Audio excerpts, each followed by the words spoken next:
21, Texas Tech. We're going to roll through this here. Texas Tech has, speaking of easy schedules, do they have the easiest Power 4 schedule in college football? Yep. They have the easiest Power 4 schedule in college football according to the Triple H model. 66th is what it projects them at. So that schedule is freaking easy. And this is an interesting team for a lot of reasons because obviously that hype train in Lubbock is freaking rolling. I mean, we know the money that they have, what they're doing in the recruiting trail. It's a national story. It is a national story at this point. But a lot of people talk about the new, but there's a lot of familiarity with this team. 72% of his production is coming back, 6th in college football. 76% is back on defense. That's 5th in college football. Now, though, people say, it's good. A lot of production back on defense. How is that a good thing? They gave this defense 33.5 points per game allowed last year. 113th in college football. Ooh, there wasn't a specific weakness either. It was all around. They gave up 5 yards per carry, 96. They gave up 8 yards per pass attempt, 108th least.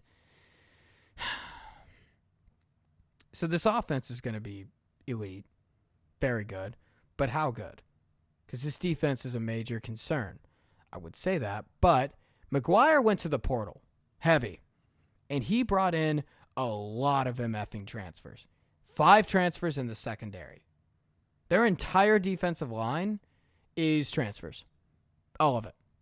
Every single bit of it. And the good part about this returning production that's underrated is there's going to be some leadership in that locker room. Usually when you bring just a cluster of new transfers with no familiarity, well, there's nothing to glue on to. You don't have a glue guy. You don't have a guy leading walkthroughs. And coaches say a player-coach team is the best team, so you don't have that guy to glue on to.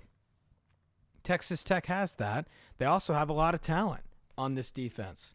In terms of transfers, some guys to look out for on this D-line. Talk about David Bailey from Stanford, 39 QB pressures last year. It's a lot.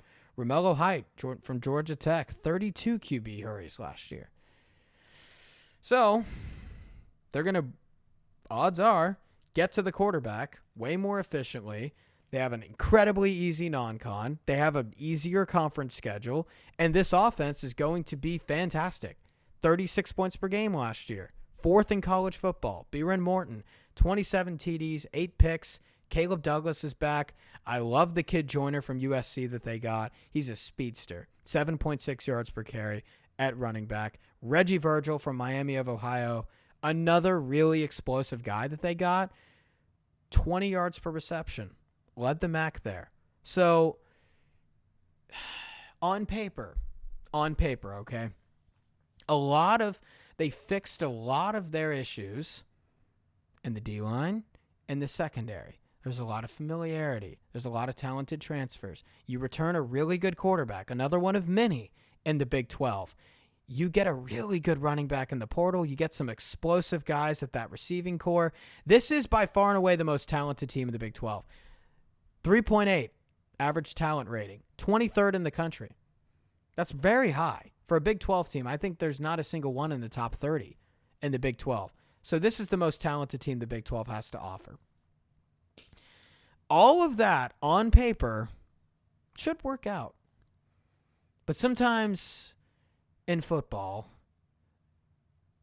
it doesn't end up how it is on paper. What the model doesn't factor in is having 5 new starters in the secondary. And so when you're calling out to people and changing coverages and getting signals and understanding playbooks and being on the same page with people, if someone blows their assignment in a cover 1 or cover 2 or whatever it may be, well, all of a sudden, things can blow up. And that's typically what happens when you get a lot of new transfers. So Texas Tech, in theory, on paper, looks great. As a matter of fact, the model loves them. 9.5 wins projected for this team. It likes the over. But will this all gel together and work out on paper? That's the question for Texas Tech.